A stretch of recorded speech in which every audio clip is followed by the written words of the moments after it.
Que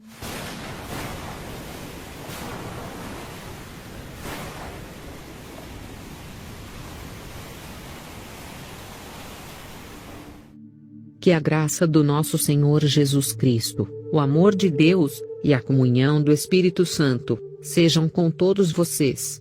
Quem vos escreve, é a irmã Daiane Sena aqui do Paraná. Estarei compartilhando uma visão espiritual da parte de Deus. Assim como o apóstolo Paulo disse, em verdade que não convém gloriar-me, mas passarei as visões e revelações do Senhor. Segundo aos Coríntios 12, verso 1 e 2. Estando eu em oração, meus olhos espirituais se abriram, e eu tive uma visão. Me vi em um lugar, entre os céus e a terra. Então o Espírito Santo começou a falar comigo dizendo: Vou te mostrar e te revelar o que aconteceu, e como Satanás foi expulso do céu. Satanás nunca contou o que realmente aconteceu para aqueles que o servem. Para eles, ele conta mentiras do que aconteceu, mentiras a respeito de Deus. Mas porém, vou te revelar o que realmente aconteceu, pois esse é o tempo, e o momento determinado da verdade ser revelada. E então, eu vi um grande trono, e o Senhor Deus assentado nele. E o Espírito Santo começou a me contar como era a relação de Deus com o querubim, que hoje conhecemos como Satanás. E o Espírito Santo disse: Esse querubim era muito próximo de Deus, e tinha uma posição muito importante. Ele era muito habilidoso em tudo o que ele fazia, e conforme o tempo foi se passando, uma amizade muito grande entre ele e Deus surgiu. Ele esteve ao lado de Deus em momentos muito importantes. E durante milhares de anos ele esteve ao lado de Deus. E Deus é justo, todos aqueles que trabalham para ele recebem uma recompensa por seu esforço. E esse querubim chegou num patamar muito alto e diferenciado. E ele sempre estava diante da presença de Deus. E quanto mais se fica na presença de Deus, mas a glória de Deus vai se impregnando sobre si. Lembra de Moisés? Quando Moisés subiu ao monte, ficou lá 40 dias com Deus, e a glória de Deus se impregnou em Moisés. E aconteceu que, descendo Moisés do monte Sinai, e Moisés trazia as 2 tábuas do testemunho em sua mão, quando desceu do monte, Moisés não sabia que a pele do seu rosto resplandecia, depois que o Senhor falara com ele. Olhando, pois, Arão e todos os filhos de Israel para Moisés, eis que a pele do seu rosto resplandecia, pelo que temeram de chegar-se a ele. Êxodo 34, verso 29 a 30. Mas porém, conforme o tempo foi se passando, esse querubim começou a pensar que ele poderia ser igual a Deus, e ser adorado e reverenciado. E foi nesse momento que Deus percebeu o que estava acontecendo. Foi quando nasceu no coração do querubim uma gota de orgulho. Então, Deus já sabia tudo o que iria acontecer pela sua onisciência, pois ele sabe todas as coisas. E o Espírito Santo ia me revelando todas essas coisas, conforme eu ia tendo essa visão. Eu olhava para o Senhor Deus assentado em seu trono, mas eu não via o Senhor Deus nitidamente por causa do resplendor da sua glória. Mas porém, quando Deus percebeu que o orgulho surgiu no coração do querubim. Então por um instante, o Senhor Deus foi abaixando a cabeça em sinal de tristeza, e ficou por um instante com a cabeça reclinada. Depois levantou a cabeça. Naquele instante, o Senhor Deus viu tudo o que iria acontecer do começo ao fim. E se entristeceu. E eu perguntei para o Espírito Santo o porquê o Senhor Deus não interveio. E o Espírito Santo disse: Deus não obriga ninguém a ficar junto dele e adorá-lo. Foi por isso que Deus não interveio. No momento em que nasceu no coração do querubim o orgulho, ele parou de adorar a Deus em seu interior e começou a adorar a si mesmo. Esse querubim era uma das mais belas criaturas criadas por Deus. E não é só isso, ele ainda tinha uma fração do resplendor da glória de Deus sobre si. Em Ezequiel 28 verso 14 ao 17 diz: Tu eras querubim ungido para proteger, e te estabeleci. No monte santo de Deus estavas, no meio das pedras afogueadas andavas. Perfeito eras nos teus caminhos, desde o dia em que foste criado, até que se achou iniquidade em ti. Na multiplicação do teu comércio, se encheu o teu interior de violência, e pecaste, pelo que te lançarei, profanado, fora do monte de Deus, e te farei perecer, ó querubim protetor, entre pedras afogueadas. E levou-se o teu coração por causa da tua formosura, corrompeste a tua sabedoria por causa do teu resplendor. Por terra te lancei, diante dos reis te pus, para que olhem para ti. E o Espírito Santo continuou falando: por causa do resplendor da glória de Deus que estava sobre ele. Ele conseguia assim se aproximar de todos os seres celestiais criados por Deus, dos anjos até os principados, potestades e tronos. E então, esse querubim que hoje chamamos de Satanás, ele por muito e muito tempo, tentou persuadir os seres angelicais criados por Deus, e ele só chegou tão longe porque Deus assim permitiu, e Deus usou isso como um teste, para separar aqueles que realmente o amavam. E esse seria então o teste para os seres angelicais. Mas porém, os que realmente amassem a Deus, não seriam persuadidos por Satanás. Vou chamá-la de Satanás porque ele já se corrompeu e começou a corromper os outros anjos. E assim foi. Satanás conseguiu persuadir um pouco de anjos de cada classe dos seres angelicais. Conseguiu persuadir até seres mais fortes que ele. E ao todo, foram persuadidos por Satanás a terça parte desses seres angelicais. Mas Deus é justo, e todos eles tiveram muito tempo para se arrepender e voltar atrás. Mas porém, preferiram seguir a Satanás. E então, na visão, eu vi o querubim Satanás, e a terça parte de todos os seres celestiais chegando diante do trono de Deus. Mas saiba que até chegar esse dia deles se apresentarem diante de Deus, se passou muito tempo. Então, o Senhor Deus estava sentado no seu trono com toda a sua glória, poder e majestade. E eles pararam a uma certa distância do trono de Deus. Satanás vinha na frente deles, então eles pararam.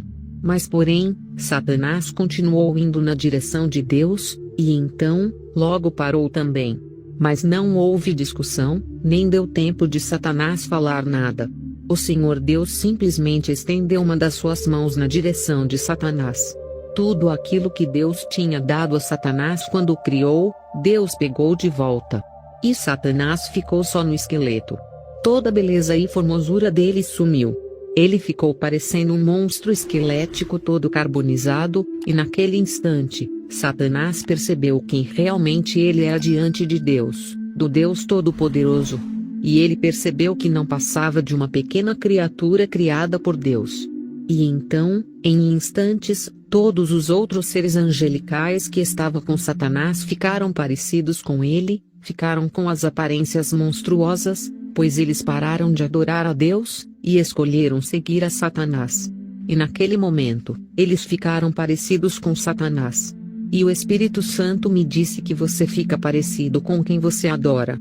E tudo isso aconteceu muito rápido. Então, novamente, Deus estendeu a sua mão na direção deles, então se abriu um grande buraco debaixo deles.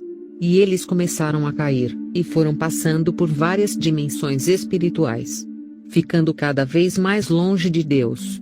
Depois que eles foram expulsos do céu, eles ficaram vagando pelo universo. Até que Satanás conseguiu se recompor, e conseguiu fazer novas alianças por onde ele passou. E começou a planejar a sua volta ao céu, junto com a terça parte dos anjos. O desejo de Satanás não era apenas voltar ao céu, ele queria ter um trono, reinar, assim como Deus. E a Bíblia diz em Isaías 14, verso 13 a 14. E tu dizias no teu coração, eu subirei ao céu, e, acima das estrelas de Deus, exaltarei o meu trono, e, no monte da congregação, me assentarei, da banda dos lados do norte. Subirei acima das mais altas nuvens e serei semelhante ao Altíssimo. Depois que foi expulso pela primeira vez do céu, ele pensava isso no seu coração, e como ele fez fortes alianças por onde ele passou, ele dizia no seu coração, eu subirei ao céu, acima das estrelas de Deus exaltarei o meu trono. E como ele perdeu o resplendor da glória de Deus sobre si, ele não era mais semelhante ao Altíssimo, e por isso que ele dizia, subirei acima das mais altas nuvens e serei semelhante ao Altíssimo. Isaías 14 verso 14. E passado muito tempo, Satanás junto com seus aliados, tentou voltar para diante de Deus no céu. Porém, Deus não permitiu que Satanás voltasse para perto dele, porque Satanás não era mais aquele querubim ungido, o seu coração estava corrompido, Satanás queria voltar ao céu e ser como Deus. Apocalipse 12, versos 7 a 9, diz, e houve batalha no céu, Miguel e os seus anjos batalhavam contra o dragão, e batalhavam o dragão e os seus anjos, mas não prevaleceram, nem mais o seu lugar se achou nos céus. E foi precipitado o grande dragão, a antiga serpente, chamada o Diabo e Satanás, que engana todo o mundo. Ele foi precipitado na terra, e os seus anjos foram lançados com ele. E pela segunda vez, Satanás foi expulso com os anjos caídos, só que dessa vez eles vieram para o planeta Terra. Apocalipse 12 verso 9, diz: Ele foi precipitado na terra, e os seus anjos foram lançados com ele. E foi por isso que Jesus disse: Eu via Satanás, como raio, cair do céu. Lucas 10 verso 18. Então, depois da rebelião de Satanás, e do teste dos seres angelicais, Deus decidiu que também chegou a hora de testar o amor da sua família para com ele. E saiba que nós somos a família de Deus. Gênesis 1 verso 1, diz que Deus criou os céus e a terra. Deus criou primeiro os céus. E em Efésios 1 verso 4, diz que Deus nos elegeu nele, antes da fundação do mundo. Então, se Deus nos elegeu nele antes da fundação do mundo, então, nós fomos criados nos céus. E lembre-se que nós fomos formados, e que Deus nos formou do pó da terra, mas porém nós fomos criados no céu. Entenda que a sua vida não começou no ventre da sua mãe, a sua vida começou em Deus. E é por isso que nós anelamos e desejamos ir para o céu. E em Jeremias 1 verso 5, diz: Antes que eu te formasse no ventre, eu te conheci, e, antes que saísses da madre, te santifiquei e as nações te dei por profeta. O céu não é apenas o seu destino, o céu é a sua origem. E saiba que tudo o que é criado, tem uma origem de criação.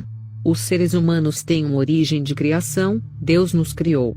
E eu já expliquei mais detalhadamente sobre isso, e compartilhei essa experiência aqui no canal, e é uma experiência muito profunda.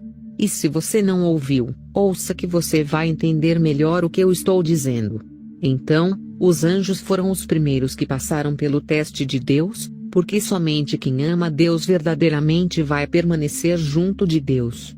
E agora chegou a nossa vez, então, vamos nos preparar, porque o Messias está voltando. O Messias está voltando. E a Bíblia vai dizer que depois da volta do Messias, da grande tribulação, Satanás será preso, e o Messias reinará por 1000 anos. Apocalipse 20, versos 7 a 10. E, acabando-se os 1000 anos, Satanás será solto da sua prisão e sairá a enganar as nações que estão sobre os 4 cantos da terra, Gog e Magog, cujo número é como a areia do mar, para as ajuntar em batalha.